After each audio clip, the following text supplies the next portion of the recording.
May I have your attention, please? Welcome to Real Gaijin, unveiling the real Japan, an American expat's inside look. Now it's time for another story from the Read My Lips series of podcasts. Summarized Podcast. We are back for the third and final installment of the three-part series with Steve Gans. Steve, good morning. Oh, Mark, good morning and Ohio gozaimasu. I hope that you are well. And as always, thanks so much for the wonderful opportunity to contribute to the Real Gaijin series. It's a real pleasure. Well, it is our pleasure to have you. And the first two episodes have been very exciting. So many questions coming from there. So we are hearing about Steve Gann. He is, well, best known for being the first foreigner to establish and develop a very successful debt collection agency in Tokyo. And he started this way back in 1992, as we learned from the second episode. We also heard from what his first exposure to Japan was like back in the early days of the 1980s.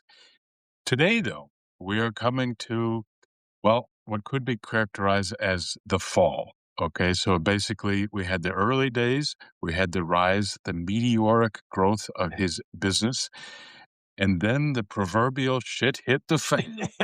Steve, tell us more. What happened? Well, Mark, I can't say that. I like to think about it as a total collapse, because even in when we have uh, a lot of success, but things all of a sudden, uh, suddenly we get a big swift kick and end up light years from where we think we are going. Hopefully, that new direction is also a learning experience. But let me just say that, segueing from last week, yes, I did have quite a bit of success in building my collection business. And you know that expression that in Japanese, when the nail is sticking up, it must be hammered down. And because I was a very unique business entity performing in Japan a very unique service, debt collection, and I was doing it nationwide, um, it started to attract the attention of the authorities. And as I had explained last time, there's a law in Japan called Article 72 of the Attorney's Law. And that law states that any person that performs the work of an attorney for compensation is committing a criminal act. And the key idea is it's a criminal act. And I also had explained that I was able to get around the idea of that law by forming a partnership under Article 12 of the Civil Code, which says that anyone who forms a partnership with someone else they become each other's representative, and therefore they can represent each other in whatever kind of business activity is required. And in my case, I was representing each creditor who became a partner with me in my partnership in the collection of their claim. And that model, although I did not invent that, I had heard about that idea and learned about it from other very small collection agencies that had already been on the scene. Well, you also had that And vetted by your own legal team, right? Before you yeah, even went into business. yes, and not only did several attorneys write opinion letters asserting that my business was legal, law firms eventually came to use my services. So Right. and even the Japanese government was using my services. So on one hand, we had when I say the legal authorities, the Tokyo Bar Association, the Tokyo number 1 Bar Association, and the Tokyo number 2 Bar Association come and become very upset with my business, because they felt that I was infringing on their territory. They felt that debt collection was part of the work that they provide to Japanese business, Japanese society, and my business was infringing on their turf. This was Was be this mainly, based on their members that were representing the largest law firms in the country or I mean, most of their members? That is a great question. Most law firms, in fact, all law firms, from what I was told, didn't even care that I Okay. was doing debt collection. It was one of the I think the the number of debt collection companies, fortunately or unfortunately, depending on your perspective, started to, mimic my business model. And when I started my business back in 1992, there were only 30 some debt collection companies in Japan. Very, very small number. But because I was getting a lot of notoriety, because I was Mhm. uh, receiving a lot of interviews from various publications, a book was written about me. I Ah, had been on NHK because I was getting out there. A lot of other entrepreneurs started to establish a partnership-based debt collection business, and we started to know about each other, and we started to form a collection association, of which at that when we were getting together, there were about 200 oh, collection agencies, and now this was becoming a threat to ah, the the legal establishment. We were getting too big. We were getting too well known. We were getting too organized. And more importantly, we were providing a service that was very attractive. If you go to an attorney and say, I cannot collect $15,000 from my customer, can you help me? The first thing the attorney will do is say, well, I need a handling fee. In Japanese, it's called chakushukin. And that is usually about 10%. There's a range that they follow. mm, And so right off the bat, you're giving the attorney $1,500. Then he will try to collect. He will send a certified letter. He might make a call, but usually mm. their collection efforts are very, I'll use the term, subdued, even lame. And then they will Huh. say, "I'm not getting any response, and so we'll have to sue."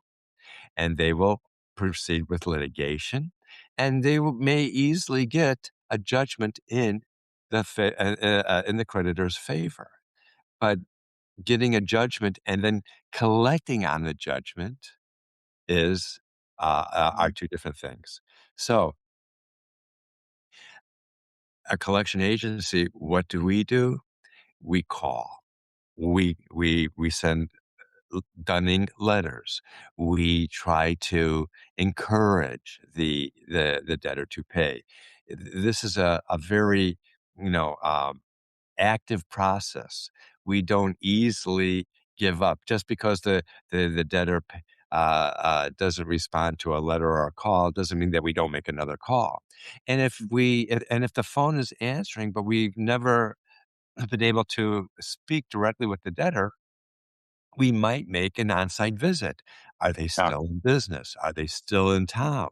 So mhm. our collection efforts were much more assertive, much more active, and it was on a success basis.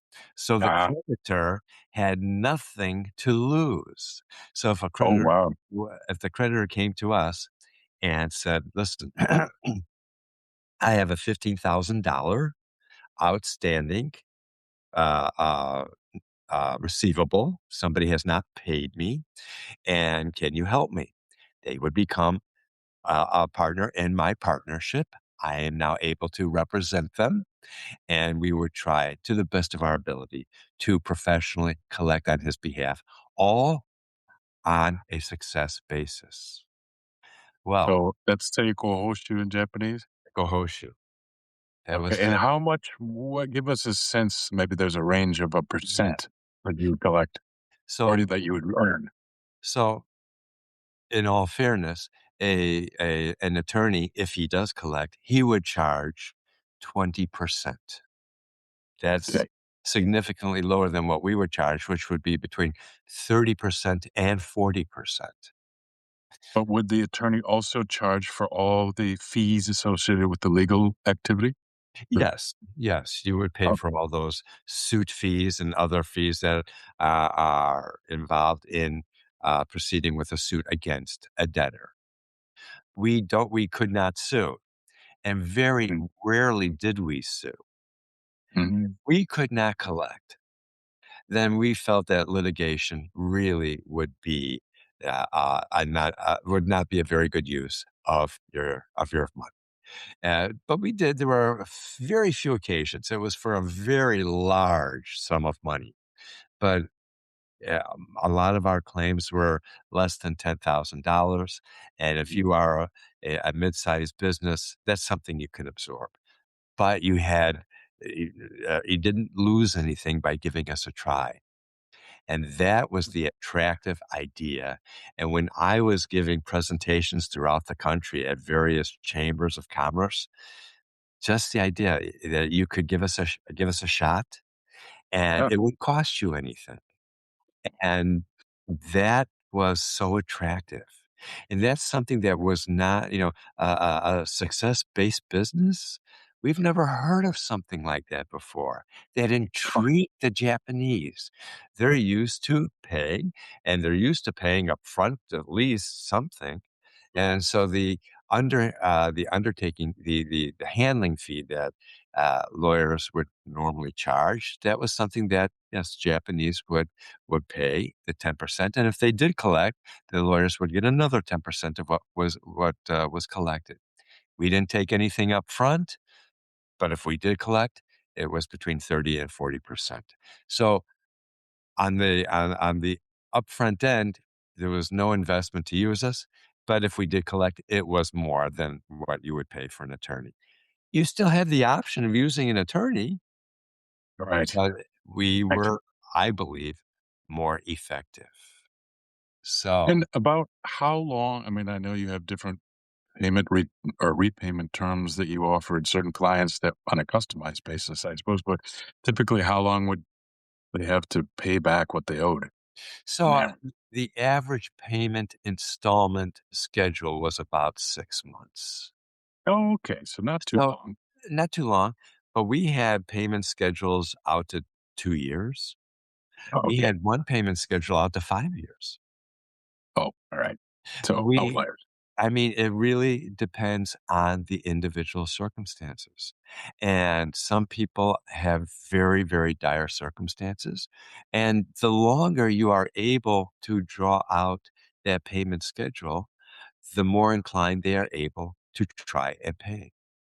If somebody is really having a very difficult time, we there was a gentleman that had uh, a triple organ transplant. He was not able to work. He was receiving, the Nenkin, from the Okay. Japanese government, the pension benefits, but he was not able to work at all. He was older. I mean, he owed about $6,000 to a credit card company. He could only afford 10,000 yen a month, about $100 a month. That was it, and we took it. Yeah. We were happy, and the credit card company was happy. And so, uh, these are things that the attorneys would not do. As I had mentioned last week, we had this resume rewrite program helping debtors who were Yeah, unemployed to become employed. it's That's some amazing. Yes, that's Yeah. something that, lawyers would not do. So, Mm. these, ideas were very attractive to the Japanese to Japanese society, to the Japanese business community, and the attractiveness was begetting a lot of attention in the media, and the 3 Tokyo bar associations banded together, and they felt, "You know something? We have to put a stop to Stephen Gann. He is creating an industry that's going to take away part of our market." Wow, Now, you're like a they modern day Kurofune, huh? they never said it like that. They just said, Uh, "Article 72, you are, doing the work of an attorney, and according to the law, that is a criminal act. That is enough for us to stop this guy." They now, did you when you were confronted with this announcement, or I don't know exactly how they approached you, but was there any attempt at saying, "All right, let's work together and maybe work this out," or hire a lawyer on your team to or anything like that? Yes, you unfortunately, in Japan, there's another law, or I should say there's a a lawyer. You cannot cooperate with an attorney. He cannot, uh, be at your firm, in name only. He has to Yeah, actually it may have changed because this is all over 20 years ago, but yeah. it all of the employees, uh, uh, law firms, they at that time the bar associations, the legal profession frowned upon large law firms. They wanted lawyers to have smaller law firms so that they could more effectively monitor the work of their employees. When you have dozens of collectors, and if you grew to have, 100 collectors in a call center like setup, that was something that they did not want their attorneys to do. And so attorneys were, I can't say they were barred from cooperating with me, but believe me, I tried to hire an attorney Oh, to be the face of my yeah. an organization, but I was refused, and I was refused for the reason that I had just explained. How about, I don't know if you tried this approach. I don't remember this in your book, but uh, did you approach maybe one or two of the largest law firms, explain your situation, and ask them for help to kind of explain the situation and come out with a mutually acceptable agreement for all sides, or was that really not considered? You mean to do business together, to cooperate together?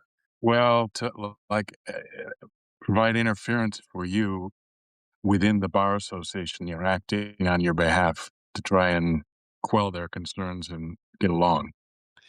At the time, the largest law firm in Tokyo was using my debt collection services, Okay.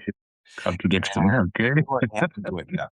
Now, they were not using my services for domestic collections, but whether Ah, you're doing domestic or overseas collections, they're still using my people, they're still using mm, my company, and they were benefiting. They were they had a client that was going bankrupt, but even in bankruptcy, that client had a lot of outstanding receivables. That client's ah, customers overseas had not yet paid, and it was a lot of money. And in the hundreds of thousands, it was really close to almost $1,000,000 that they needed collecting. And through my firm and through our international collection network, we collected over 50% of these outstanding ooh. receivables. When we collected it, of course, that law firm also received a fee. They Oh my received goodness. This is that's really right. kind of so did you approach them for help? I'm gonna answer that question, in a little bit. In a little bit. Okay. Well, that's a really good question that needs to be in the right framework. All right. Not only Well, did not only did they use my services for almost 2 years, they also introduced another law firm to us that was also a very prestigious law firm that used us, not for as long as they were using us, the first firm, but they used us for several months. And other law firms from time to time throughout the years had heard about us, had the lawyer from, a particular law firm had attended one of our presentations at a Sure. chamber of commerce and said, "I have a client in Southern Japan, and he Mm, has a debtor in Northern Japan, and can you help us out?" Yes, mhm. that often happens. And so I'm gonna that hypocrisy, Yeah. that conundrum, because again, Mhm. on one hand, according to Article 72, performing debt collection was considered to be part of an attorney's work. And if you are not an attorney and you are performing that work for compensation, you are committing a criminal act. Mm, Whether you're trying to get around that by uh, doing the partnership method, being a creditor's partner and representative in the collection of the claim. From the bar association's perspective, that didn't hold water. In mm, but we tried, and the lawyers that wrote opinion letters defending my services through the partnership method felt that that was legal, and they mm, also wrote, as long as the collection activity is professional, non-threatening, mm. not Ah, that we do not do anything to make the debtor feel that we're coming after them. I That understand. they felt that was another very important part. What is basically so terrible about making a telephone call to a person who, an obligor, a person who owes the money, and inquiring Mm, if they are able to pay, and if they can't pay at once, is there a payment schedule that is possible? And we would mm. work with them. If they are unemployed, we would help them get employed. So Yeah, we were in a that's pretty good. we were in a interesting gray zone. I think it was about the year 2000. I received a letter from the Tokyo Bar Association, and it said, "We have been basically following you for the past couple of years. And we feel that your services are intruding on Article 72 of the attorney's law. And we would like to have an interview with you." And so I felt, okay, no problem. We set up I called my retaining attorney at the time, and he and myself and one of my collection managers went to go see the representatives of this committee. It's the committee that guards against Mm, illegal activities performed by non-attorneys. okay. And so there were 3 representatives of this committee, and we were face to face.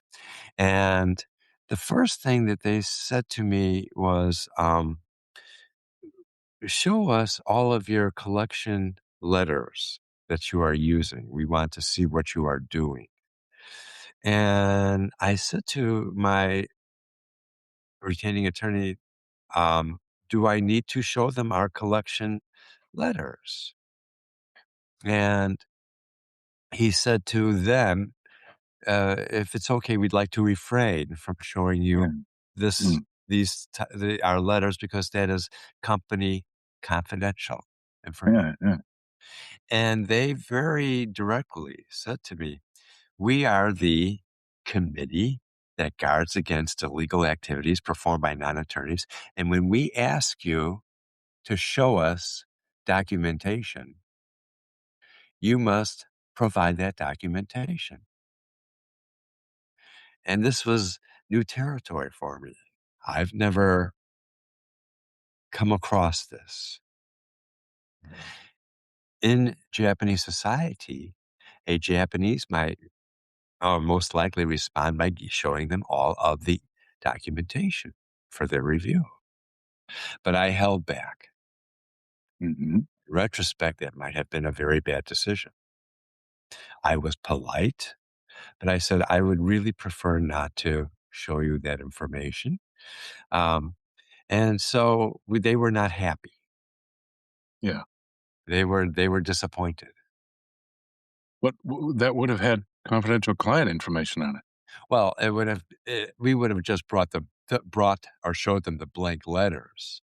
We wouldn't have had Oh, actual um, but that wasn't oh, that's a very good point. They also asked me in the meeting, "Who are your top 20 clients?"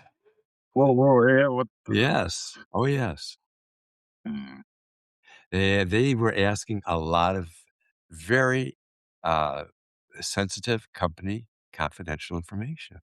I mean, yeah, you want me to tell you who my clients are? I can't tell you that. And they were visibly upset. And mhm, that was the very first meeting, about 2000. And, because, well, we left, I wasn't sure giving them the information they wanted. They were not happy. We couldn't really continue on because I wasn't cooperating in the way that they wanted me to cooperate. And so I, felt funny afterwards, and I was between a rock and a hard place. On one hand, I want to work with them. I want to, um, uh, kind of convey to them what we are doing, but then on the other hand, I don't want to divulge my client names and my know-how. correct, yeah, that's So proprietary information. it's Yeah, proprietary information. So we left. That was somewhere maybe, it might have been spring of 2000. I'm not quite sure. okay, But and you about had been in business essentially for 8 years at that point. I had been in business for 8 years, a little over 8 years coming and so I said, to, my retaining attorney, "What's going to happen next?" He said, I honestly don't know. I've never been involved in this kind of situation before Yeah, because, we are a very obedient society. And on one hand, I agree with you. We should not give over all this company proprietary information. But on the other hand, I feel sort of compelled to cooperate with them because I don't know what's going to be coming down the road. We left. mm, I didn't hear from them until the following year. And mm, the following year, I had a book come out, yes, yes. 2001. Oh, yeah, let's see that. Oh, this is the book that came out. Yeah, And it great. says, The Blue-Eyed Debt Collector, His Struggle. And it was published by the second largest publishing company called Shogakukan, and Yes. 20,000 copies were sold. Um, Okay, so even higher profile. and shortly after this book came out, I got a call from NHK, the public broadcasting network of Japan, and they said, "You have a very intriguing business. We'd like to do a a documentary on you." And for about 3, 4 months, they filmed and we talked and they did a documentary. I had a couple of the debtors that we were in the process of collecting from participate in the documentary, although their faces were Mhm. shaded out, blurred out. And we also had uh, a scene of me actually making a presentation to one of the chambers of commerce. So Oh, okay. it was the documentary itself was about 20, 25 minutes, and it showed all the aspects of how we do our collection business, but also kept everything confidential. Sure. And you can imagine that when the book came out, and you see my picture on all the promotions on every train in Tokyo. It was it was not this was not a good feeling for the committee that guards against illegal activities performed by non-attorneys. I get another letter. And in this letter, now they have identified about 6, 7 items that they would like to see from me. They want to receive the information. And, again, they wanna see the collection letters that we are sending out. They wanna know the top customer names. They would like to know how many collectors we have. They want to know my sales information and my profits. And I'm thinking, "Oh my god." Uh-huh. They really wanna know, I mean, everything that is confidential. Yeah. And so I started to consult. I had always consulted throughout the time that I started my company with attorneys regarding my business. Sure. And and this very large law firm in Tokyo was in the middle of using my services. Yeah. And I had Boy. mentioned to them what had happened. Yeah, okay. And their response was, "Well, since you are performing for our on our behalf collections overseas, we don't see a problem." So, Okay. okay, if you want to slice and dice the rationale for how you can use my services, I'm fine with that. In my view, whether it's domestic or overseas, it doesn't matter. You're using my collection services. They, s- Did that they- law firm say, "Well, if you are working in Japan like you are, that is a problem?" well, here's what they said. In our view, we think you are legal. Now, they did not write an opinion letter in which I paid them for that service, but they verbalized it to me and they continued using my services. Okay. Mm, So mm, the Dow and HK, the mini documentary comes out, and I'm becoming marginally or relatively or somewhat famous in Japan. I'm the blue-eyed debt collector, and in fact, I'm still giving presentations at various chambers throughout the country, and they're, they've used they've used the title from my book, The Blue-Eyed Debt Collector, and they've also started to change it. Now they're calling me the Blue-Eyed Debt Collection Evangelist. oh, whoa, okay. Evangelist in Japanese is dendoshi. And now I'm getting, a lot of business, and we're still growing. And now I get, well, regarding the second letter, we did not respond, but we did. I mean, we responded to the letter saying that because it's company Yeah. proprietary information, Mm, please understand that I cannot divulge that to you. mm, After the documentary came out, I get the same letter again.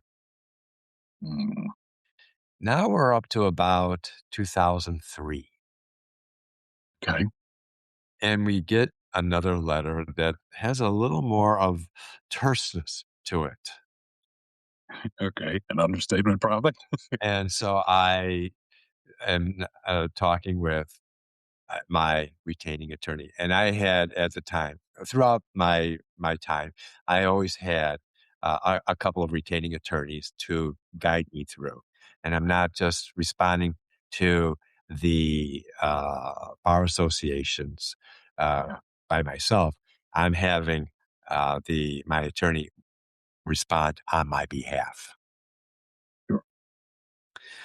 So I finally decide in 2003 to um, invite them to my office, Mm, and I will to show them everything that they are looking for except company names. So they mm, wanted to know how what the process was. They wanted to see the Mm, collection letters that we use. They wanted to see the collectors that we have in the office. mm, They came, mm. and I gave them a tour of our entire operation. And I had mentioned to them that we also have law firms using our services. Right. Members of your association said. And and they have also joined my partnership. And so one gentleman who was on this committee got very upset. And he said, I believe you are extremely illegal. And I feel we are going to have to do something about this. And he didn't say what. Mhm. So that was 2003. I think it was summer of 2003. I'm continuing to forge on. But I'm also thinking, you know what? Maybe we should stop our business. I don't want to have a real confrontation with um, the three bar associations of Tokyo. I don't want to, uh, you know, maybe I should quit while I'm ahead. That's what I was starting Mm, to think.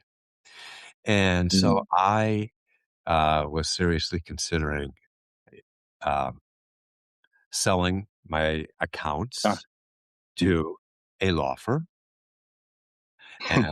and and let them run with it.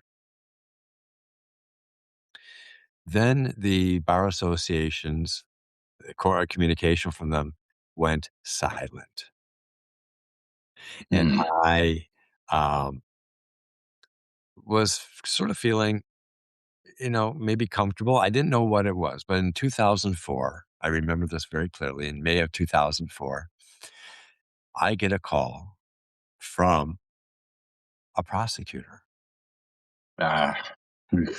And he gives me his name and he says, "We have received a criminal complaint that your business is in violation of Article 72 of the attorney's law. Can you come down to talk to me?" And I'm starting to shake a little bit. Yeah. Uh, And I've been told now by my attorney, eh, oh, I asked if my attorney could join me. mm. And the prosecutor said, "No." Yeah. "Attorney That cannot I remember that in your book. My attorney Yeah. cannot be with me while I'm talking to you." He goes, "In Japan, the suspect cannot Uh-oh. have his attorney present while, uh, we are interviewing that suspect." And I thought, "This is really bizarre. This is bizarre." Now, Yeah. but he said, if during our meeting, if you would like to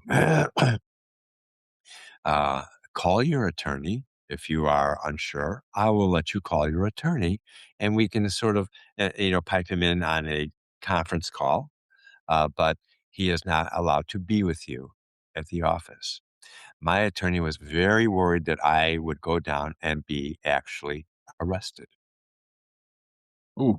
and so this prosecutor says, "When can you come down?" And I said, "Well, um, I don't know. When am I supposed to come down?" He says, "Can you come down tomorrow?" And I said, uh, "Can I also have an interpreter there?" Just Mm, in case, because even though I was speaking Japanese with him, there might be things that I may not understand. And this mm, is our first meeting. And he said, "Sure, no problem."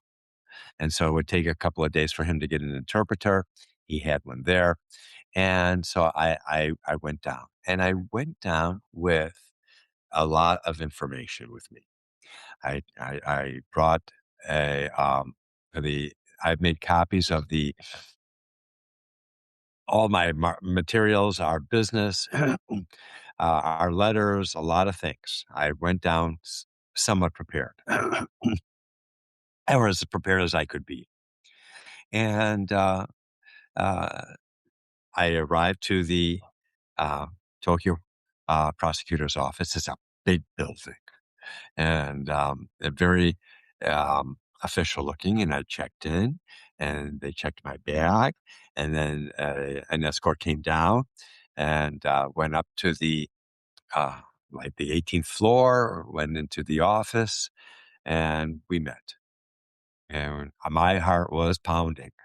I was really, and so he, the prosecutor, I'm going to give him a name. This is not his real name, Suzuki. Yeah. It'll be easier to talk about him with his name. So, Okay. Prosecutor Suzuki, uh, he's about 42, 43 years old, a little younger than me at the time. In 2004, I was 47. And he's a very skinny man. And he also has an assistant there and the interpreter. And so he and I are talking, and the interpreter doesn't have to interpret at this point because we're talking in Japanese. And and we start to talk. We have a conversation for all of about 3 hours, and in this conversation. I explained the history of how I got into the business. I explained about learning about Article 72 of the Attorney's Law. I learned about how you can circumvent that with Article 12 of the Civil Law. Explained everything, and I explained that I had along the way received opinion letters from retaining attorneys that were attesting to the legality of my business. So I was doing the best I felt I could to operate within the confines of a legal structure. And he listened, he took a lot of notes. He asked some sort of get to know you questions, such as where did you go to high school? Where- The random question? Okay. yes, I mean, you know, uh, uh, and what were your favorite subjects in school, and why did you decide to study what you did in college? I studied engineering, and so so he was just trying to understand who I was as a person, not just the actual legal framework of what I was uh, accused of, being in violation of. So it lasted about 3 hours, and I left, and I said, "What would be the next step?" And he said, "I will get in touch with you." Ominous I message. know. Oh, good. All right. So a week goes by. I still haven't heard back from this Mr. Suzuki, Prosecutor Suzuki. And I get a call from one of my main international freight forwarding clients. They said, we've heard some things and we'd like you to come in and talk. And I'd go and I'd talk to them.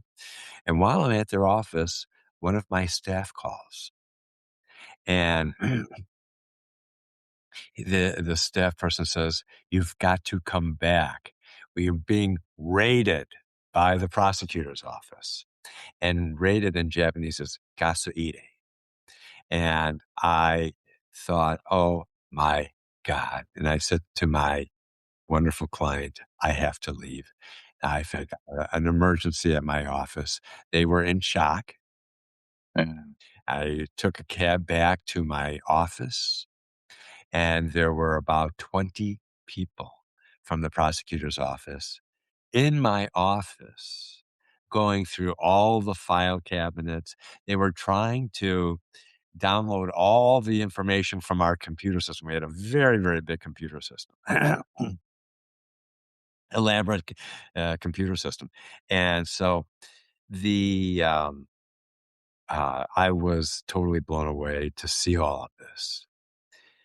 Now, in the US, when they do a raid on a business, they leave it in shambles. mm. The Japanese doing a raid, first of all, everybody's got white gloves on, and they are very delicately going through files. Uh, And so Mr. Prosecutor Suzuki was there, and he goes, "We need you. I want you to download all of your client and debtor information onto CD-ROMs, and so that we can go back and look at it all." And I had had enough computer uh, technical knowledge at the time that I was able to do something as simple as that. And I did. I downloaded everything, and they carted away 73,000 hard files.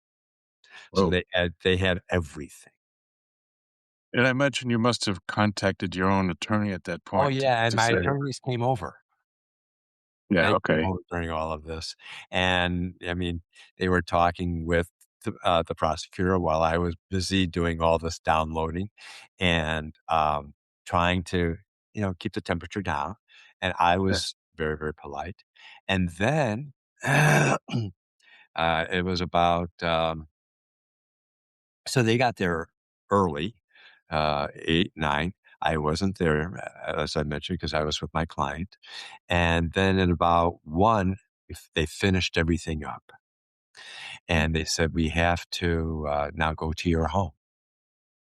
oh, oh, Yes. "We have to go to your home."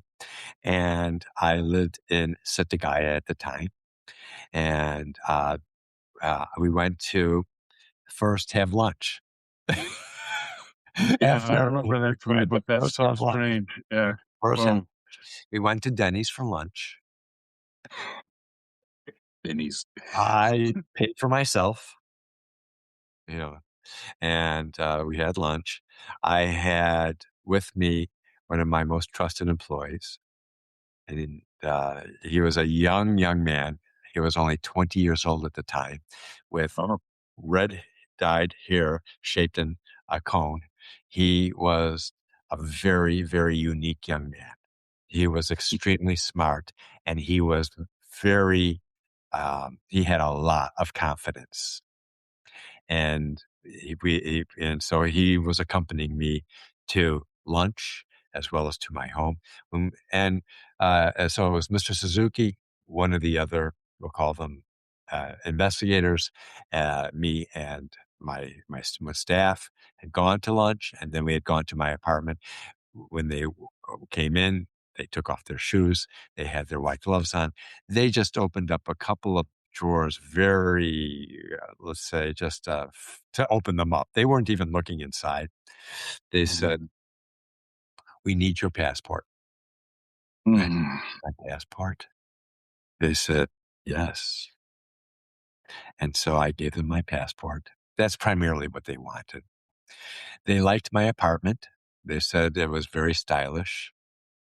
And then they left. And I was spent. It's a I'd say very so. it's a very dehumanizing experience to What have did, your did you ask the prosecutor, Suzuki, why take this approach when you had been so cooperative the whole time?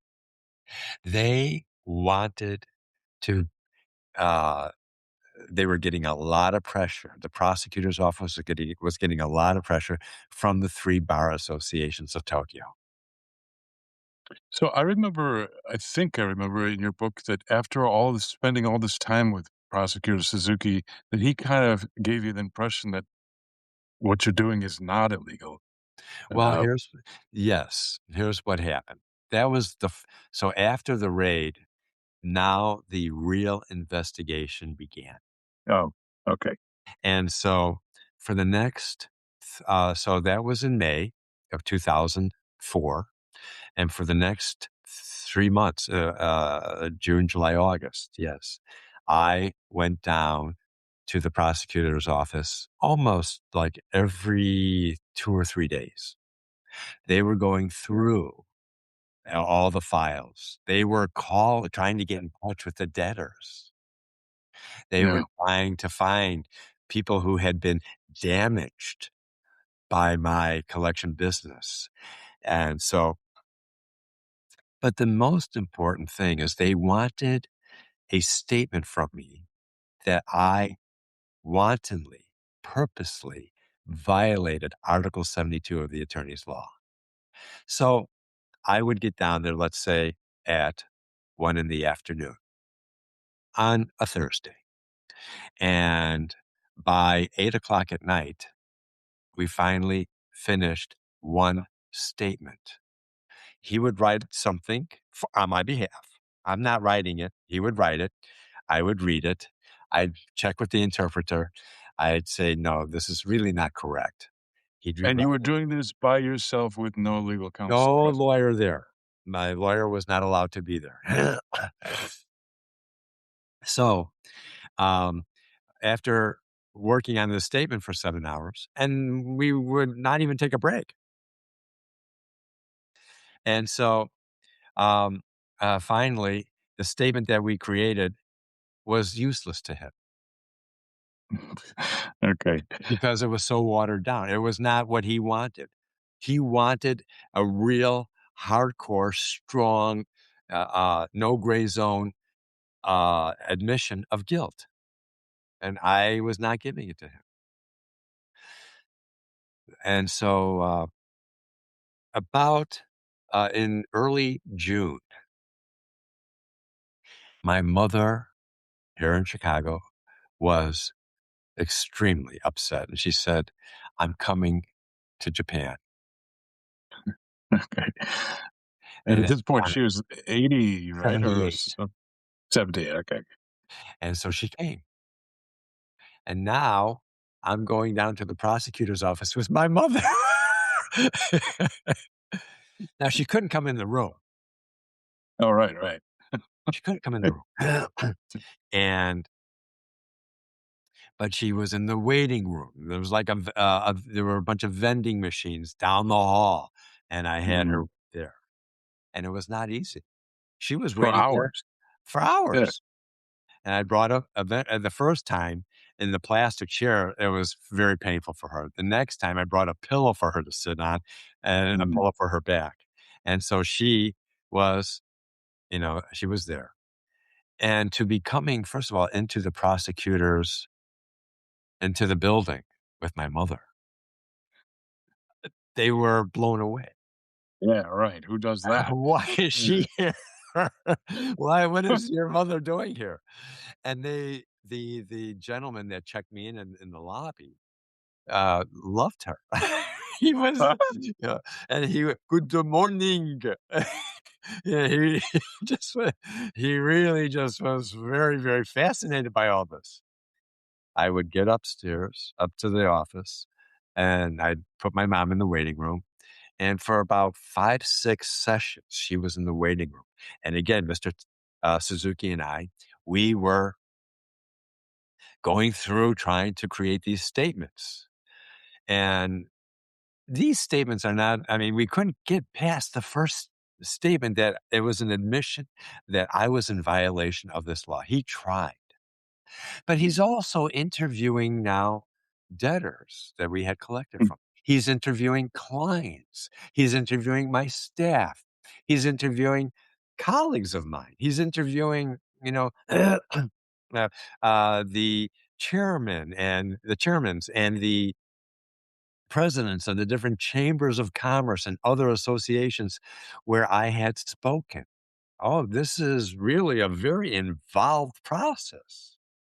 And they were probably giving him very positive feedback. Well, they went through 73,000 hard copies of the claim files, and out of that, they found 7 debtors that said that our,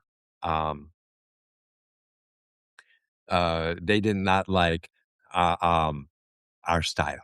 They said it was a little rough. 7 out of 73,000. Mm. Then he punctuated that. He said, but when I talked to them, it really was that they didn't wanna pay and they paid." Ah. Okay. Now I'm gonna answer your question. You asked me about the law firm, the largest law firm. They were interviewed. Mm. and boy, did they run for the hills. Oh, huh. So the the client, their client that recommended, excuse me, that recommended to them to use our firm to collect these overseas claims, only recommended that, here was a mechanism, a route for you to collect the overseas receivables. And when Mr. Suzuki was telling me that he had interviewed the partners, the managing partners of that law firm, they told him they were forced to use me. What? That's what he told me, that they were forced, that their client forced them to use me.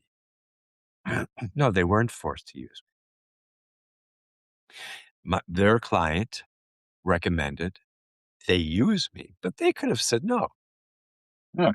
And they loved my service so much, they introduced another law firm to Yeah. use our services.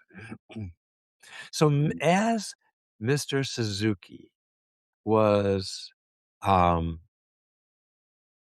uh, going through the investigation process, by about the 6th or 7th time, he was no longer asking, trying to write this statement. He was just now trying to understand if I was guilty. And so I spent a total of over 70 hours of uh, questioning with him. It's called voluntary questioning, but if you don't go voluntarily, then it becomes, then they put you in the clinker.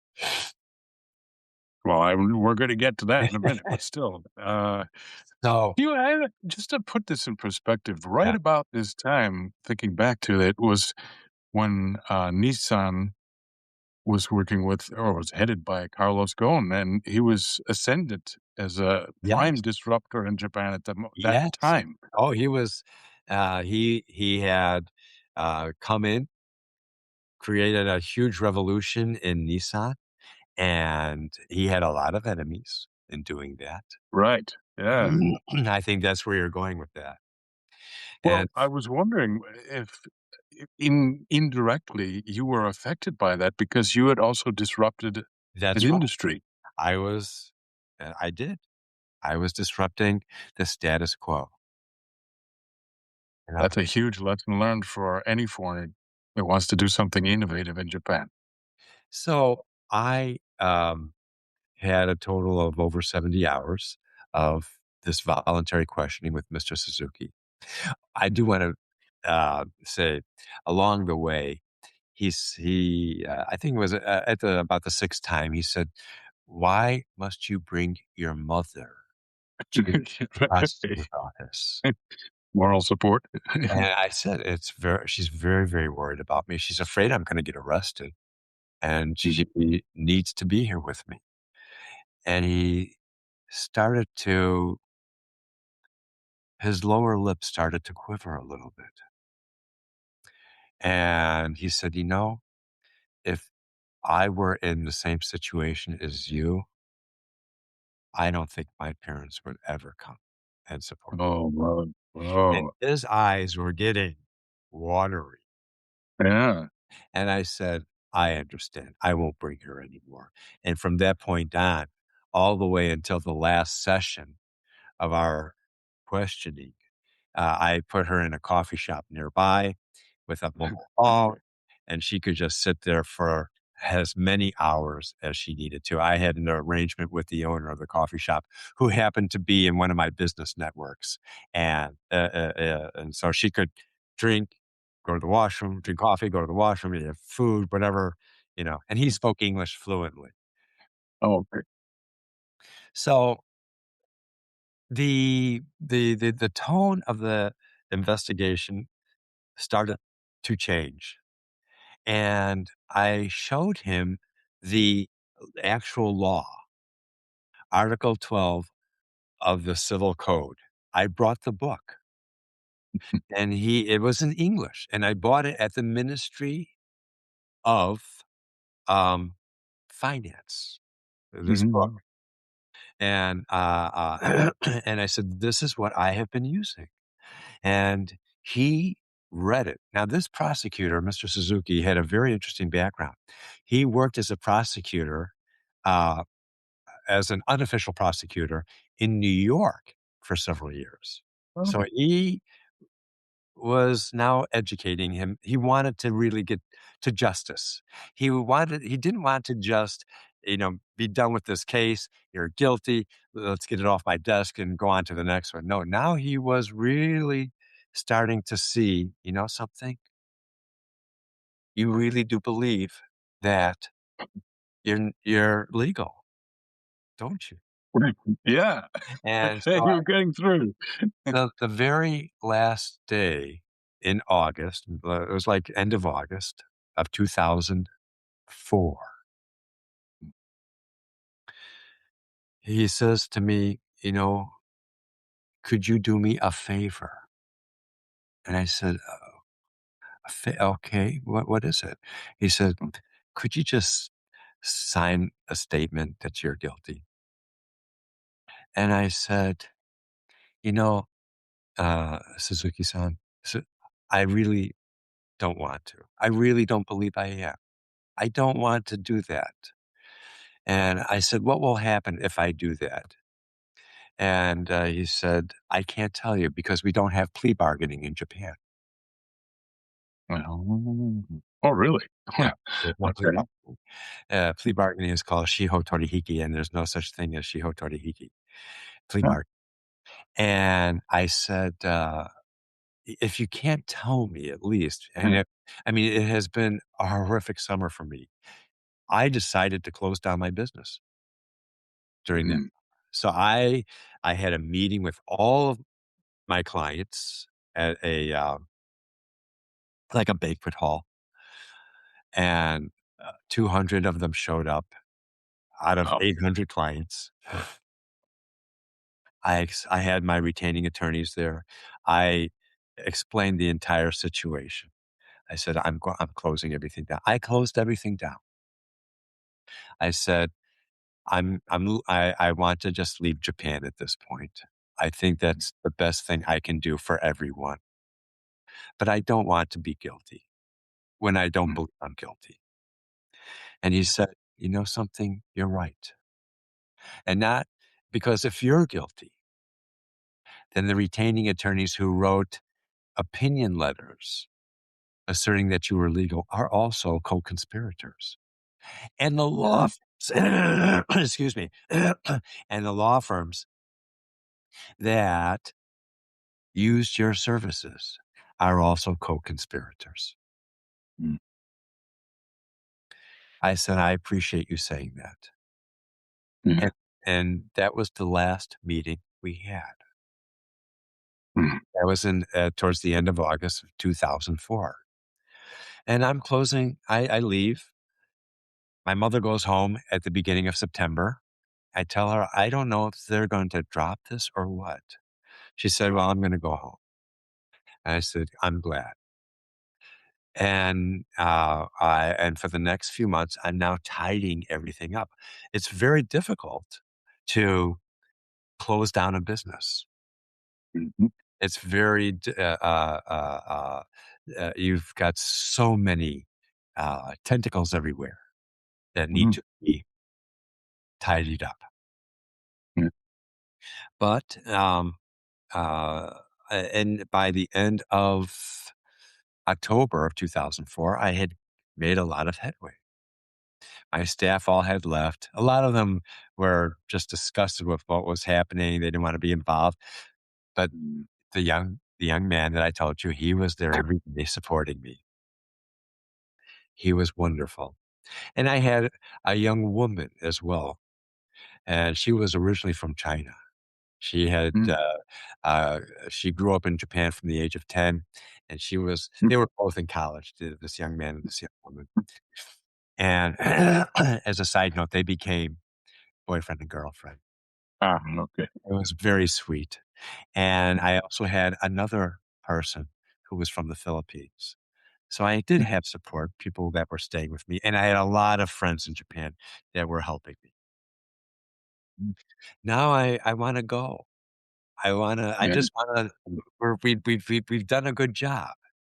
I do have things that still need tidying up, but I want to make plans to go home.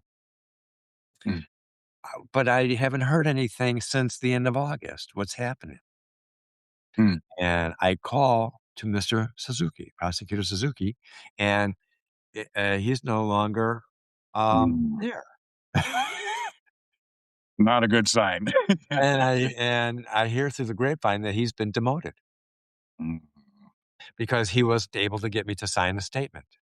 Because in Japan, they have a 99.8% conviction rate based on getting their suspects to sign a statement of guilt. Mm. And I call one of my defense attorneys. I said, what's going to happen here? So he makes a call to the prosecutor's office. And no new prosecutor has been assigned to my case, even though the other one has been demoted. It's just in limbo. So he says, can we sort of wrap this up? Let's let this foreigner go home. And just, They still had your passport at that point? they still had my passport. Oh, that's another very interesting thing. A week before the last meeting with Mr. Suzuki, he, um, I said to him, I have a very, very important client in Singapore Mm. that has asked me to come and face to face tell them what is going on. Would it be possible to visit them? And he said, yes. No. He said, let me know when you are going and I'll give you your passport. And I didn't know how to react to that. Actually, Yeah. do I leave? Do I stay? I ended up just talking with my client over the phone several times, but he was willing to let me go out of the country. Maybe I thought maybe he wanted me to leave so that Oh. all of this, I now he's skipped out, he's escaped. This is off Uh, my plate. It's not my fault that I wasn't able to get him to sign the statement. The onus is now on Steve. So I did your attorney still recommend that you take that and run, literally, that opportunity? did not, but others did. Others Ah. did. And my mother in particular said, He said, "Come on back." "Go." And so I was Good intuition there. yes. So but I didn't. And, at the end of October, my one of my defense attorneys did call, and uh, called to the prosecutor's office, and they ended up assigning a new prosecutor to my case. And in early November, I get a call from him. He says, "Can you come down tomorrow?" I'll call him, uh, Mr. Ando. It's not his real name. And I I say, "Sure." And I'm not happy that I'm starting off with a new prosecutor. No. I Mm. check in, go up, go into his office, and when I went in, he's not sitting down, he's standing up, Oh, and he's interrogation style. and he's young. Mhm. To me, um, I'm gonna, you know, give it to you straight. Do you still believe you are innocent? And I said, and I was a little bit taken aback, whereas Mr. Suzuki was much more cordial and wanting to get to know me. This guy just wanted to know yes or no. And he said, "Are you going to sign? Do you still believe you are? Are you going to sign our statement?" I said, "I would really like to refrain on that." And he goes, "I'll take that as a no." And he said, and all of a sudden, two other prosecutors came in and they said, "Well, we have to arrest you and we have Mhm. to put you in jail.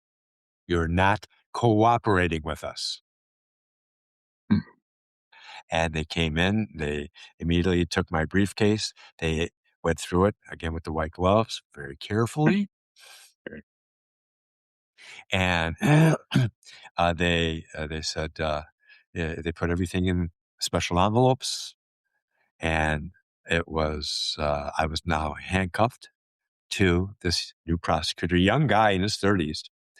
And he now takes me down to the patrol car, and I get in, and we start to go to the Tokyo Detention Center uh, in Kutsushikaku. That's a hard one to say. And so, that prefecture, not prefecture, in that ward, in Yeah. Kutsuka ward. So it is raining like no tomorrow, and we're in the patrol car together, handcuffed together, my left hand with his right hand, and we start to now talk, this prosecutor and I. And because what would normally be a 30-minute ride took us over 2 hours, Oh, oh. and we're talking in the car, and I bring him up to date, and we get to the Tokyo Detention Center, and we get out, he goes, "I should have arrested you." But now we're here. And the Tokyo Detention Center is a huge building, and I'm now in the registration, like new detainee registration process. And there's lines on the floor. It looks like you're registering for classes. You follow the red line, and then you follow the blue line and the yellow line and the green line. You're going from station to station to station. They do a health check on you, a physical health check, a mental health check.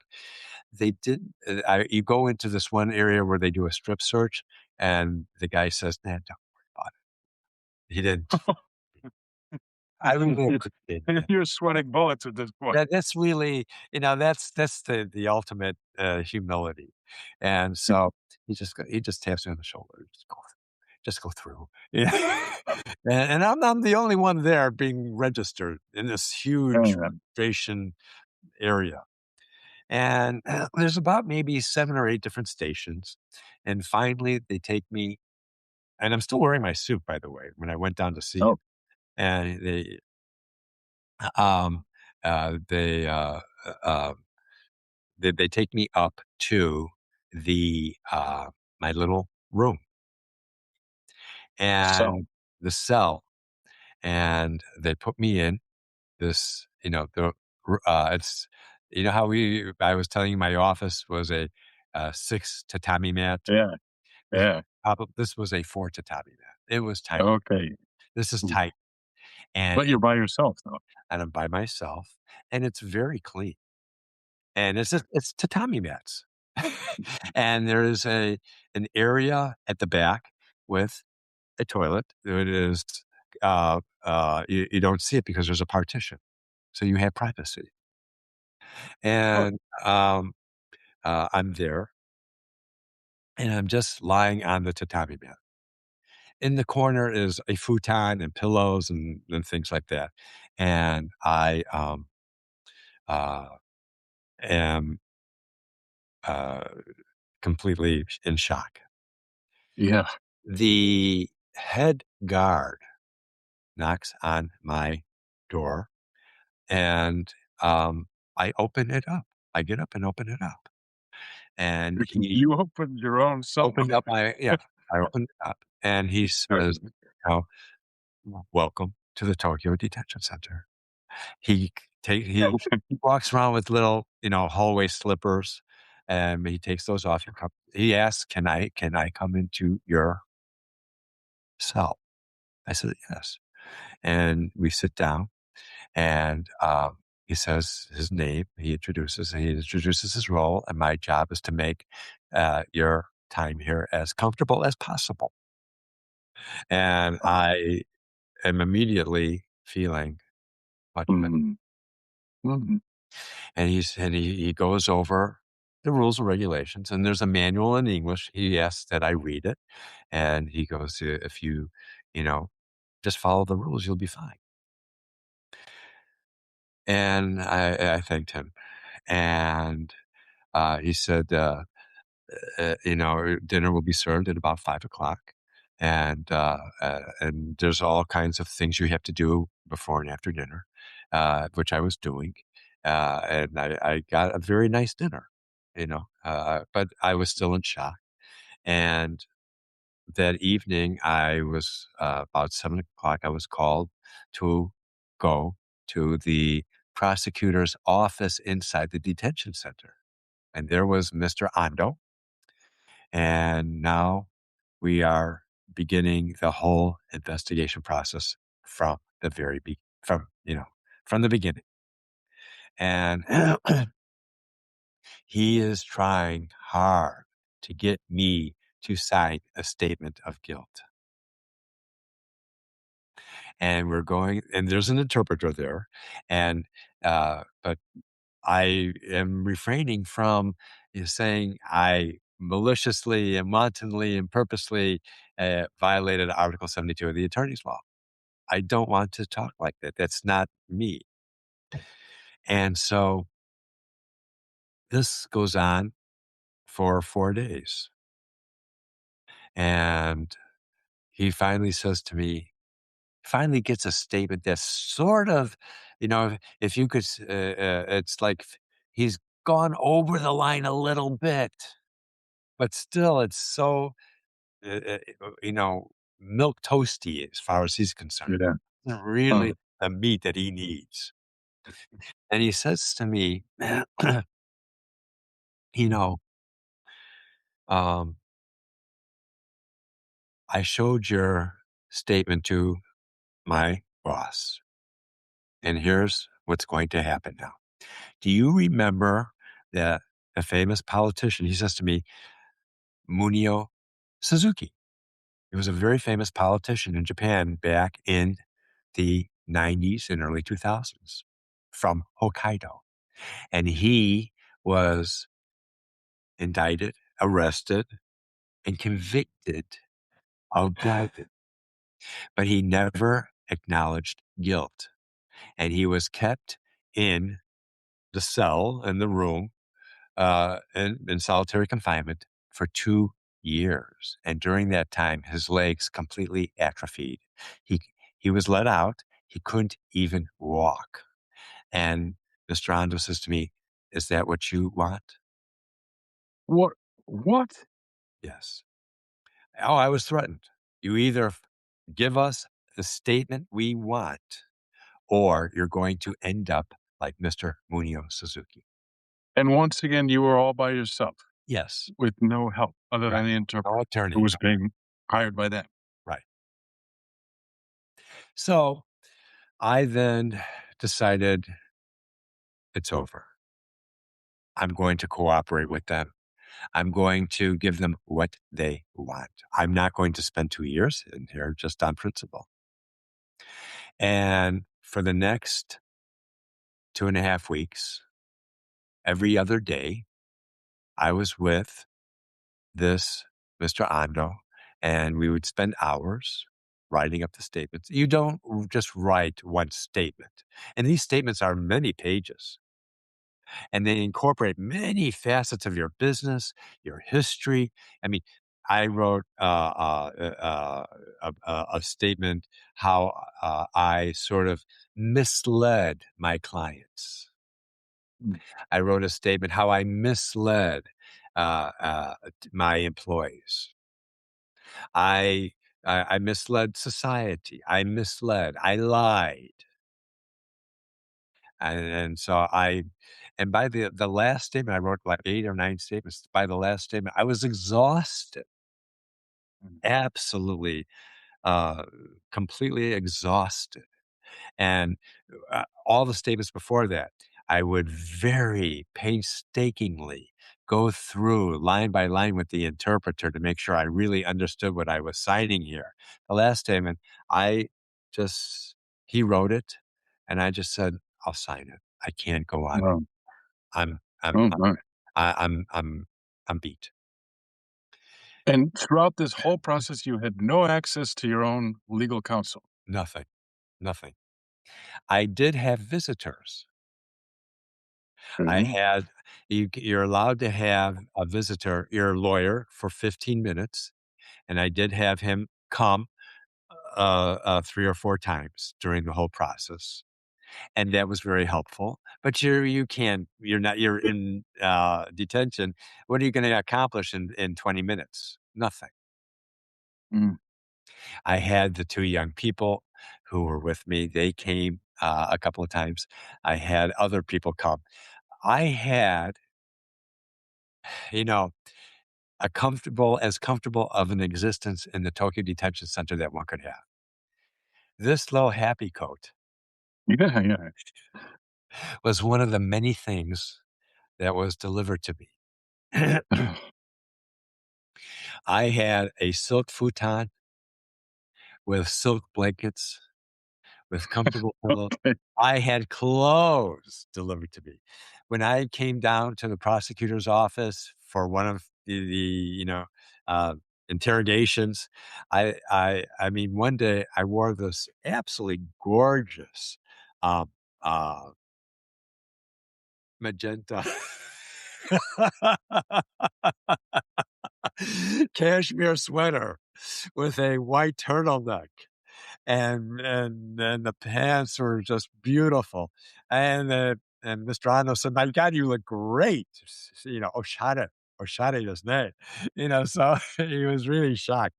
I had deliveries of food. I had a gorgeous dinner delivered to me every single evening from one of my clients. I had letters coming in. Were you allowed to bathe? I remember Carlos Ghosn asserted that he was only allowed to bathe twice a week or something like that. Yes, you're only allowed baths twice a week, and exercise was twice a week.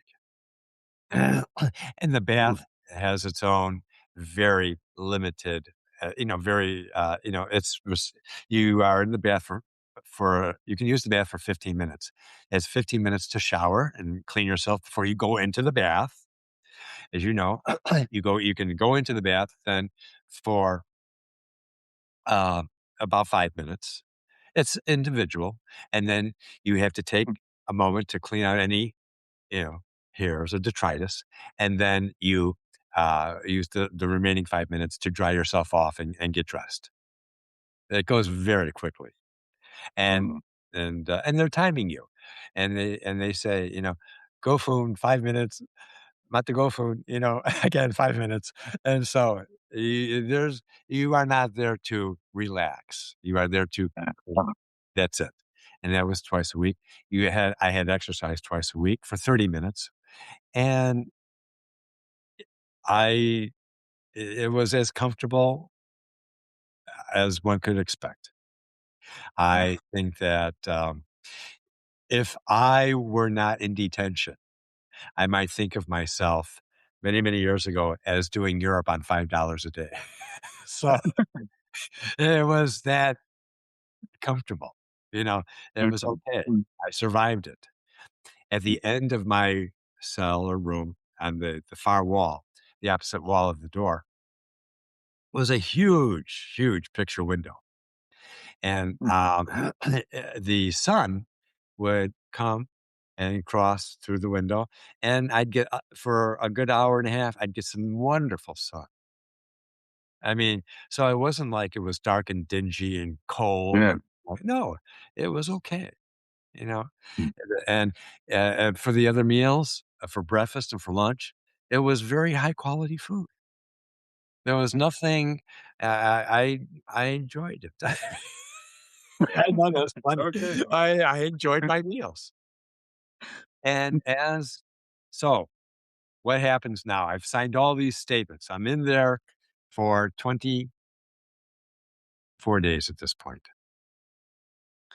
and I'm in there for 25 days. And I said, "Okay," to Mr. Andro, "I've given you everything I want. Can I now be released on bail?" He said, "No, we're not giving you bail. You will have to be in here until your first court case, which is in January. Uh, And then you may have to stay in here during your court cases." I was so deflated. mm. I have done everything you've wanted me to do. I have acknowledged guilt, even though I don't really feel that I should. Please, please let me out. He goes, "Well, I'll talk to the boss again." But I wouldn't have any high hopes. That was in the morning of November 29th, 2004. I go back, I'm reading, I'm trying to take my mind off of my situation. And so about 4 in the afternoon, one of the guards who I gotta say this word, adored. You can This make friends with anybody. He That's would great. escort me down to the prosecutor's office every time, and he and I would talk and joke, and I would teach him little English expressions. I mean, you know, he and I, we were buddies. And so he comes. He says, "Stephen, son, can you step out of your cell? Let's go into the one next door. We have to do an inspection of your room." And my room was very tidy and clean, and I thought, okay. And after 30 minutes, he comes back and gets me and puts me back in my cell. 30 minutes later, I hear something coming down the hallway. Ta-dum, ta-dum, ta-dum, ta-dum, ta-dum. And he had brought a huge dolly. And he knocks on my door. I open it up. He says to me, he mouths the words in Japanese, Hoshaku. Oh, And I say, Hoshaku. And he says, Hoshaku, bail. And I went, Hoshaku. He said, he said to say it loudly, you'll upset the other detainees. So I was overjoyed. um, He says, let's pile everything up. The food, I had packages and packages of cakes and cookies and candies. I said, I don't want any of this. I'll, and he says, what about the clothes? I had a wardrobe of clothes. I didn't need all of it. I took some things. I took my happy coat. I took my silk futon and the blankets and the pillows, and I was processed out. And when I was, when they opened up the door uh, from the detention center and I could walk out with everything on this dolly, several people were there to greet me, and we were crying. We were crying. We were hugging and laughing hysterically and crying hysterically. And it was a very emotional experience. mm, mm, amazing. So, but during this, once they got that, all those confessions and statements, they now could proceed with formally indicting me. And I was indicted on being in violation of Article 72 of the Attorney's Law. And my first court case was towards the end of January. And so what happened was the my mother came back to Japan. My oldest brother came back to Japan to support me. I went to court. They were in the gallery. And that first court case was sort of perfunctory. The Mm, charges, again, were read by the prosecutor. I had acknowledged guilt. I said I was mm, guilty. How do you plead? I said I was guilty. The mm, whole thing took maybe about 35, 40 minutes. And then we will have the next court case.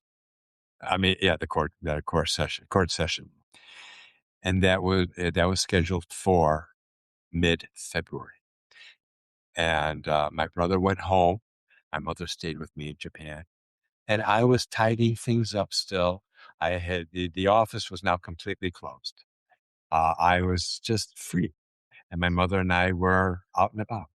We were yeah. touring around Tokyo, meeting friends for dinner, meeting friends for breakfast or lunch, meeting people for coffee. Uh, uh, uh, the case was essentially over. But the second court session was very, very important. I needed to read my statement, Yeah. and it was a statement of apology. So I prepared a long statement. I apologized first to the Tokyo Bar Associations. I apologized to the legal community at large. I apologized to my staff. I apologized to my clients and customers. I apologized to uh, colleagues and friends. I apologized to all of Japan.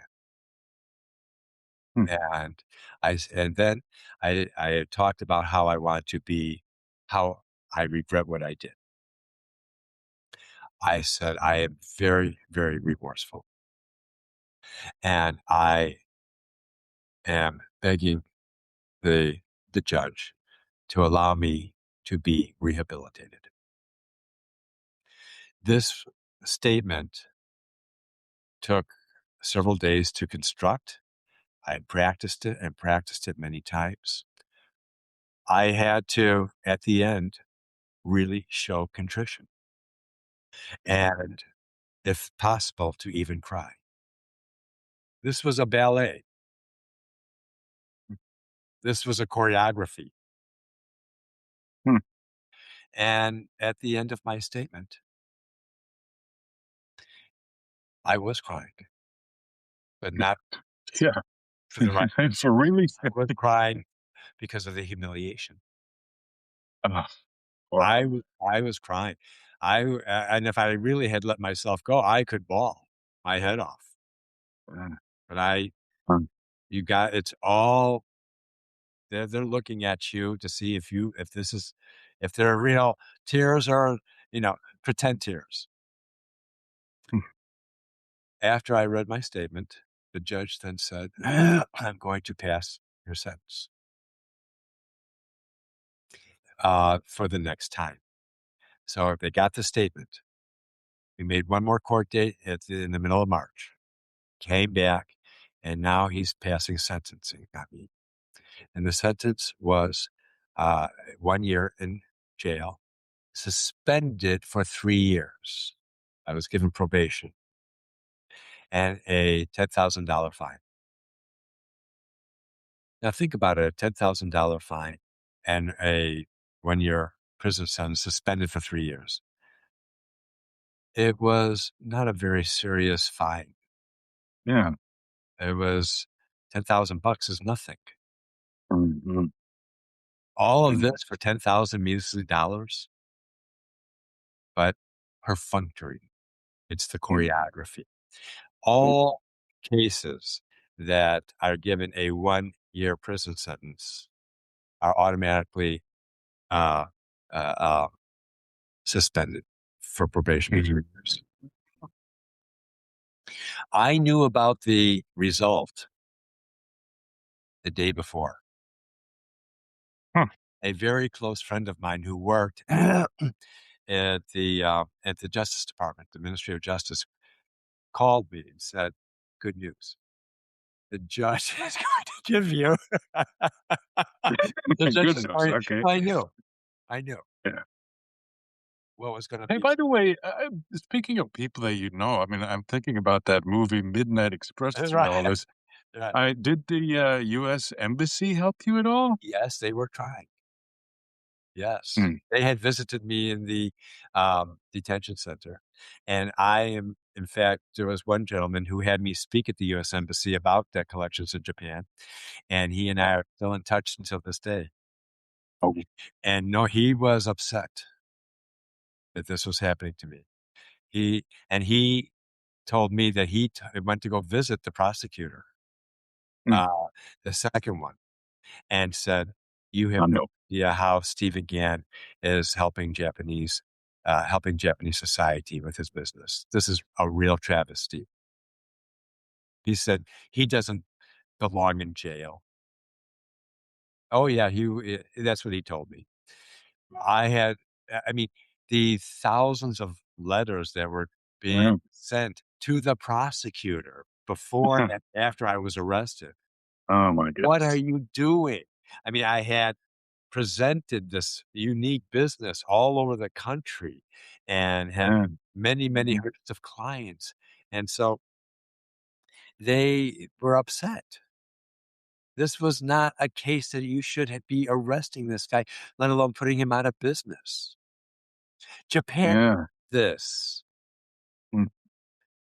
I never saw one letter, but I was told that it was in the thousands.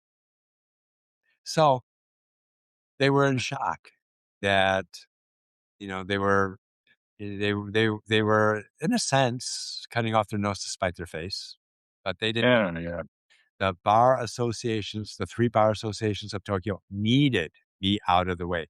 They then the last court session, the judge, as, according to the choreography, had to really admonish me.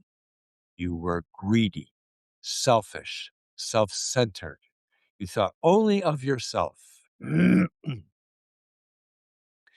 And then he gave me the sentence, 1 year jail, but suspended for 3 years and the $10,000 fine. And that was it. I was free to go. After that, I sat down. I cried. I was really crying. My mom and a good friend came over to me, and I wasn't crying for happiness. I was crying for how I really had to drink in all this humiliation. It was humiliation after humiliation.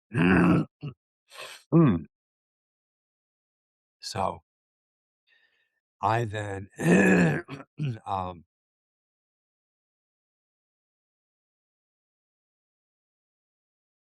I then went home back to my apartment, made arrangements with my mom to uh, go home. yeah. I needed my passport. Yes, you did. And I went down to get it with all my other things that they still have. I did, and that was the end. And I had a little going away party, uh, and that was bittersweet. Yeah, I was in Japan for over 15 years, made a life there, created a yeah, very unique business there, had yeah, tons and tons of fun. yeah. Yeah, I had I had a real hole in my heart. Mm, On the plane,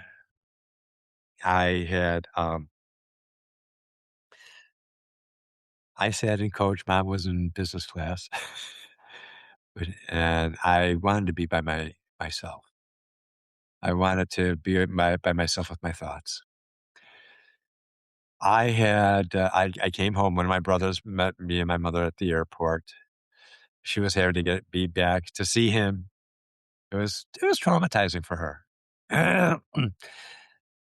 And I then, um, s was I was lost. My god, I was yeah, lost. 3 or 4 days after I had come back, while I was in Japan, I had signed up for a, credit and collection conference in downtown Chicago. And 4 days after I had come home, I was planning to go down to the conference. I was gonna drive the car to the train station and take the train yeah. down. Mhm. And I got up real early, got dressed, and I said to myself, "You know what? I don't wanna go. I just don't wanna see all those people who will come up to me and say, 'We heard what happened to you in Japan.'" Mm, mm, About 9 in the morning, my mom came in the kitchen. She saw me there. She said, "Oh, what happened? I thought you had this conference." I said, "Mom, I can't. There'll just be a whole crowd of hyenas there, and I don't wanna deal with them. I'm too embarrassed." And she said, "You know what? Go. mm. Go."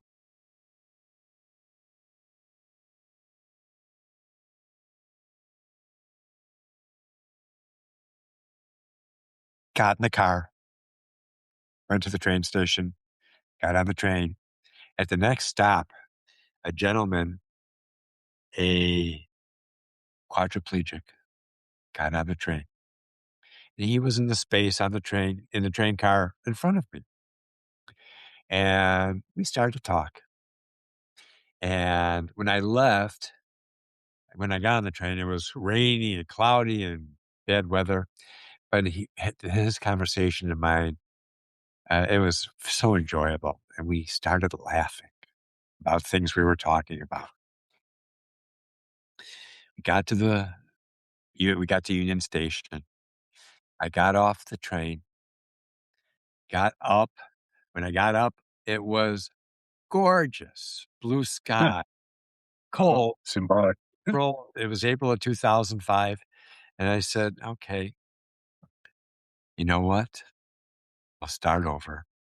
Uh, I'm back home, and we'll just have to, you know, uh, start like we did in Japan." And I went to the conference, and like I expected, everybody came up to me. We heard what happened to you because I was involved in international collections and went to many international collection conferences. I knew all these people, and they, were, wanting to know what happened. And so I told them, and you know what? They actually said, "You know what? You're a hero." Just yeah. that. Huh. A few people said, "I would have escaped. I would have been, Yeah. Midnight Express all the way." But Yeah. you were very honorable. You didn't leave. Yeah. You tidied everything up. I told them I had paid all my taxes. I didn't any debts. I didn't leave any debts. Everything was completely clear and free. And so, I started. And, it took me a while to get my bearings, but in July of 2005, I started my present company, That's Stellar Risk Management Service, amazing. and Phoenix. I started here in the basement of my home. This is my basement, and Okay. I've been here for 21 years, Yeah. cooking away, and I have many wonderful Japanese clients here in the Chicago area. I do some debt collection. I mostly concentrate on credit risk management consulting, and I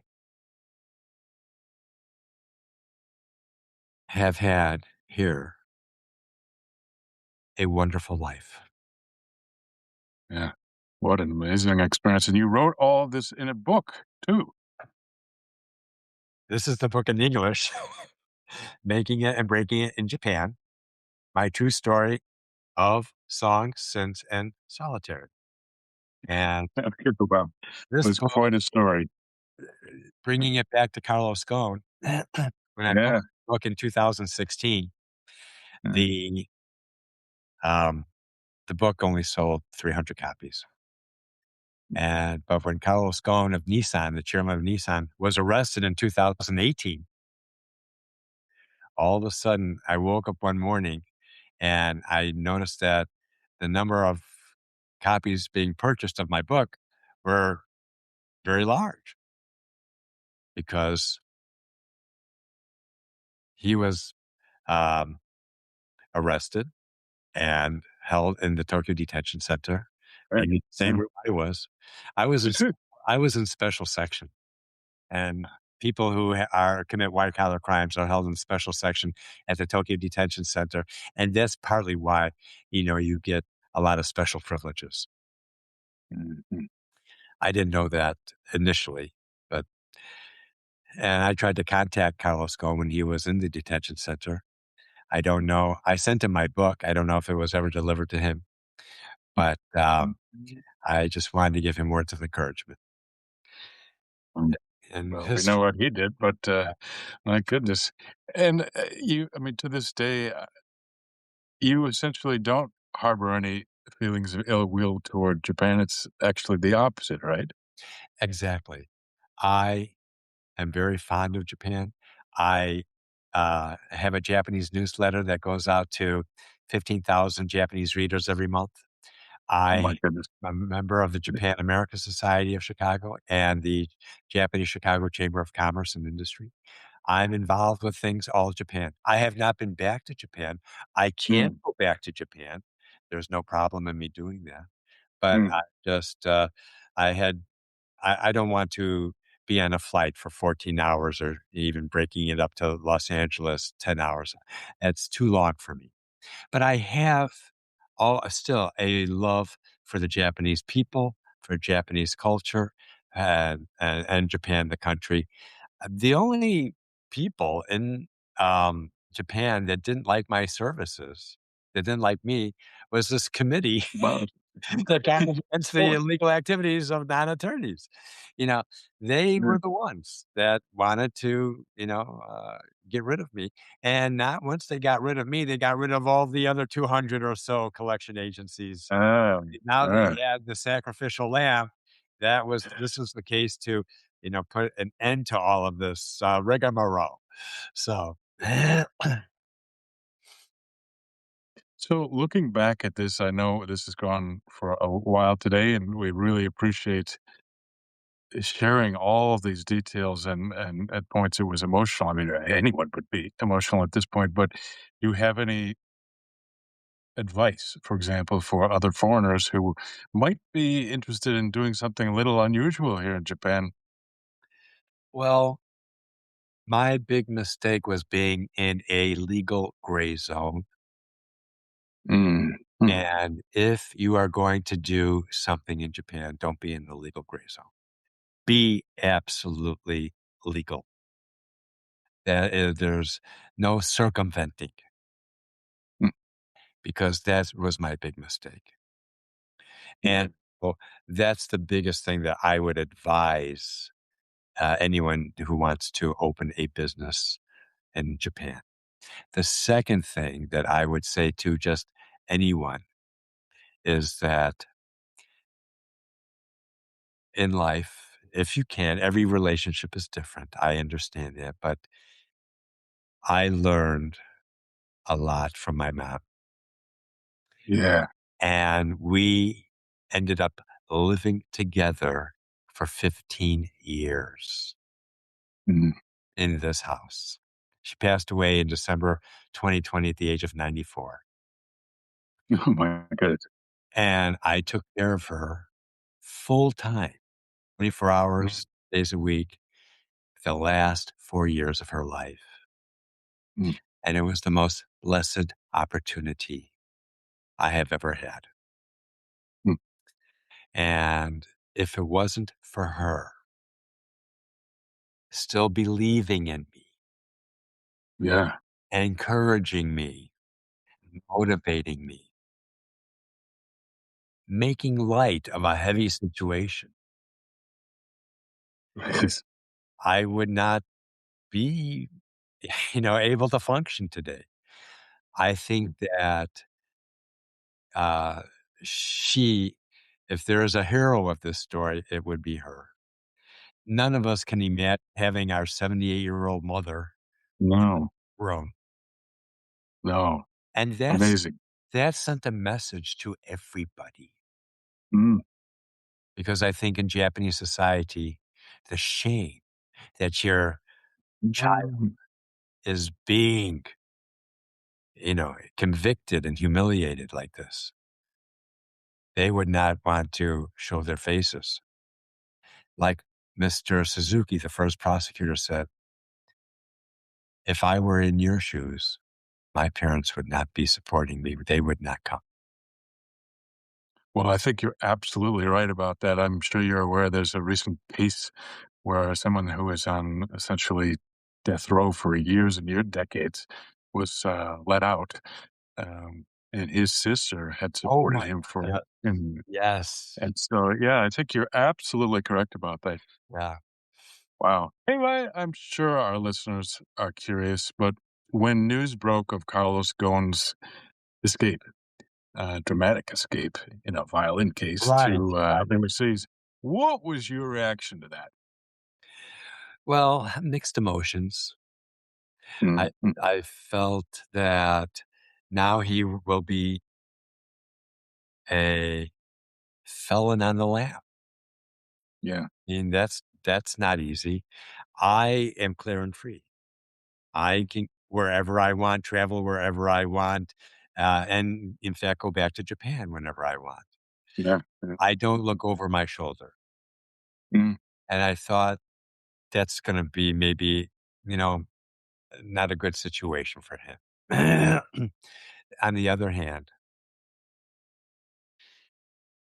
he although brought a revolution to Nissan, I don't think he ever really understood or tried to connect with the Japanese. Mm, I think he remained aloof, mm, and his aloofness worked against him when they were trying to get him at his company. mm, mm, The charges may have been fabricated, may have been exaggerated, may have been completely, bogus, but because I think he did not understand how to navigate some of the important aspects of human relations within Japanese culture, I think it made it infinitely more difficult for him. Yes, mm, I spoke Japanese fluently. mm. I Big diff I spoke softly. mm, I I was, I tried to convey consideration for the rhythm of Japanese language and culture, and so that did help. oh, definitely. I don't know why the prosecutor ended up letting me out on bail, but Mm, maybe that was part of it. Maybe he just had to say those things. I don't know. But mm, and as time goes on, even bad experiences, when you can learn from them, they become part of your whole being. And I sometimes reminisce over many of the funny situations, the anecdotes of my life there. And you have them too, where you've mispronounced words and said something that was lewd and lascivious when you were just trying to ask for a glass of water. right, right. So I have a lot of really great memories. And this episode, as hard as it was, it's also a very valuable part of my life. And I I own it. I'm not ashamed of it. Dude, I own it. amazing.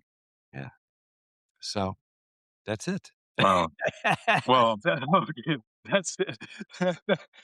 And Well, I'm wearing frankly, and a my cathartic experience. Thank you for sharing it. and this is not the only happy coat. This is not the only happy coat that was sent to me. I have another one in a different style. And so I got 2 of them, Okay. you know, Well, and I still have that silk futon. well, those are, I mean, very important symbols of your experience. Right. Uh, well, Steve, thank you so much. I can't wait to put this into Sorry. recording here. You went way, way over. Way, way. Well, Still there's have no way we could stop you here. And it added a lot of important detail to the story, which is critical here. Plus, the good news of all of this is that you literally did rise from the ashes like a phoenix here. Were very successful upon returning to the United States and continue to love Japan and Japanese people, which is a testament to, what a good person and respectful person you are, Thank you for despite this horrible experience. thank you for that. I've enjoyed this, and I can't wait to put out the recording here. Is there Well anything you want to say goodbye to everyone? well, thank you for listening. And I hope that my experience was informative and educational on many aspects. And maybe sometime down the road, we will talk again. And, Yeah. of course, offline, we will continue to uh, Yes. cooperate and work together. I am very impressed with everything you have accomplished in Japan, with Uh, your life, what you've done, and what you continue to do with this podcast. It's amazing. And I just really, I'm so happy that our paths crossed. It's absolutely. it's been from beginning to end, Mark, just a real joy, and you are a great gentleman. Well, likewise, very much so. And thank you. I know today we have actually quite a number of people who listened in for 2 hours, and thank you for doing that. This was not scheduled, so I appreciate that you responded. We will be putting out a recording of all 3 episodes, and now we have almost 4 hours of video here, and you can listen to that at your leisure if you wanna go over it again. Also, pulling out some key lessons learned, takeaways, whatever you want to say, from each of the episode. There are lots, and I can't. I mean, if you really want more, go get that book. I mean, that's how I got involved here. Oh, thank So you. yeah, you want to hold that up again? That would be great. Oh, sure. Yeah, making it Yes, it's on Amazon. that's right. That's Yeah, right. Yeah, and it's an ebook, so it's easy to download right away. right. All right, Steve. Thank you so Well, much. thank you so much. You have a Yeah, have a good evening in Chicago. and we will be back in touch very shortly. We will be. All right. Thank you for joining us. Thank you now. Goodbye. Bye-bye. お疲れ様でした。 Thanks for watching and or listening to another story from the Read My Lips series of podcasts on Real Gaijin. Tell us what you think and be sure to tune in again next time. Woo!